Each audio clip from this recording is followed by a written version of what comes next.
নমস্কাৰ বন্ধুসকল, মই আজি উপস্থিত হৈছিলোঁ আমাৰ চৰাইদেউ জিলাৰ ফলকগী গাঁৱৰ নিবাসী শ্ৰী লক্ষীপ্ৰভা বৰা ঘৰত। এই বাইদেউগৰাকীয়ে প্ৰায় আজি 10 বছৰতকৈ অধিককাল দিন ধৰি কুকুৰে কামোৰা, মেকুৰীয়ে কামোৰা, চিকাৰে কামোৰা দৰৱ দি আহিছে তেখেতসকলে। আৰু বাইদেউক আজি লগ পালোঁ। বাইদেউ নমস্কাৰ জনাইছোঁ।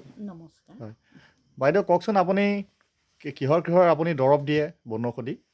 বনৌষধি দৰৱ মানে মই এতিয়া বিশেষকৈ এতিয়া এই কুকুৰে কামোৰা, মেকুৰীয়ে কামোৰা আৰু চিকাৰে কামোৰা নিগনিয়ে কামোৰা, কুকুৰে কামোৰা এইখিনিয়ে মই এতিয়া দৰৱ দিওঁ। আৰু আছে বিশেষকৈ আৰু সৰু সুৰাকৈ কিছুমান দৰৱ বাৰু সেইখিনি নকওঁ, আজিকালি সেইবিলাক চবেই জানেই। এতিয়া মই এইখিনিকে এতিয়া দি আছোঁ। আজি এই দৰৱটো মই ব্যৱহাৰ কৰা ধৰক আজি 10 বছৰ হ'ল। এতিয়া 10 বছৰ হ'ল, আগতে মোৰ শহুৰ দেউতাই দিছিলে। হয়, আপোনাৰ শহুৰ দেউতাক আমাৰ এই অঞ্চলৰ সকলো মানুহে বৃহৎ অঞ্চললৈকে চিনি পায়। যিহেতু বিহুৰাম বৰা, তেখেতৰ নাম শুনিলে সকলোৱে চিনি পায়। বনৌষধি দিয়াৰ বিখ্যাত মানুহ আছিল। আপুনি তাৰে ডাঙৰ পুত্ৰৰ বোৱাৰীয়ে। আপুনি আপোনাৰ শহুৰ দেউতাৰ পৰা শিকিছিলে নহয় জানো?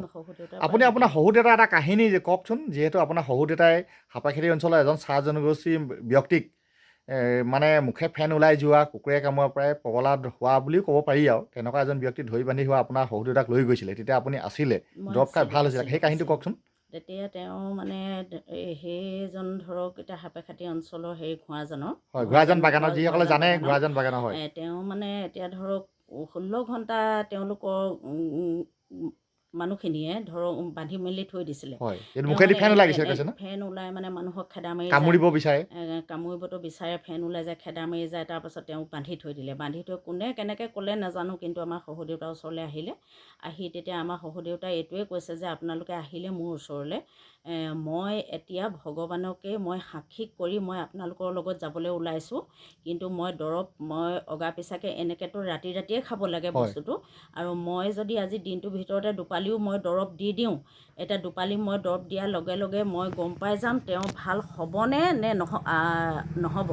তাৰপাছতে গৈ আমাৰ দেউতাই মানে দৰৱ যেতিয়া দি দিলে নহয়, দিয়াৰ পাছত এপালি একদম মানে গোটেই তেওঁলোকে গাঁৱৰ ৰাইজে ধৰক ঘৰৰ মানুহে ধৰি মেলি খুওৱাৰ পাছত তেওঁ অকণমান মানে আৰাম পালে। পোৱাৰ পাছত আকৌ খুৱাই দিলে 2-3 ঘণ্টাৰ পাছত।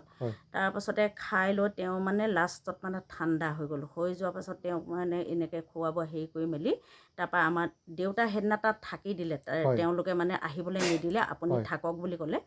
তাৰ পাছতে মানুহজন এনেকুৱাই সুস্থ হ'ল, এনেকুৱা আৰোগ্য হ'ল, তাৰমানে 3-4 পালি খোৱাৰ পাছতে ভাল হ'ল। তাৰ পাছত আকৌ মানে তেওঁলোকে সেই সপ্তাহত ইয়াৰ পৰা দৰৱ নিবলৈ আহিলে দেউতাৰ পৰা।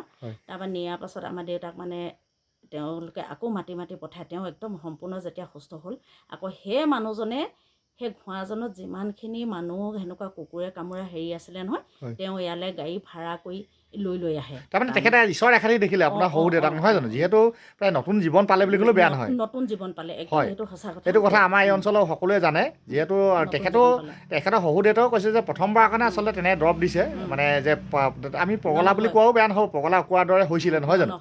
তেনেকুৱা এজন ভাল কৰিছে, যিহেতু ঈশ্বৰো ইচ্ছা তেখেতে ভাল হৈছে। আৰু তাৰ পৰাই শহুৰেকৰ পৰাই আমাৰ বাইদেৱে শিকিছে। আপোনালোকে যিসকলে বনৌষধি বিশ্বাস কৰে নিশ্চয় আহিব পাৰিব। আমাৰ বাইদেউ এই দৰৱটো সকলোৱে প্ৰণিপাত সকলোৱে জানে। এতিয়াও চাওক বাইদেউৰ ওচৰলৈ নিবলৈ আহিছে, দৰৱ নিবলৈ আহিছে। বাইদেউ আপুনি দৰৱ নিবলৈ আহিছে, নহয় জানো?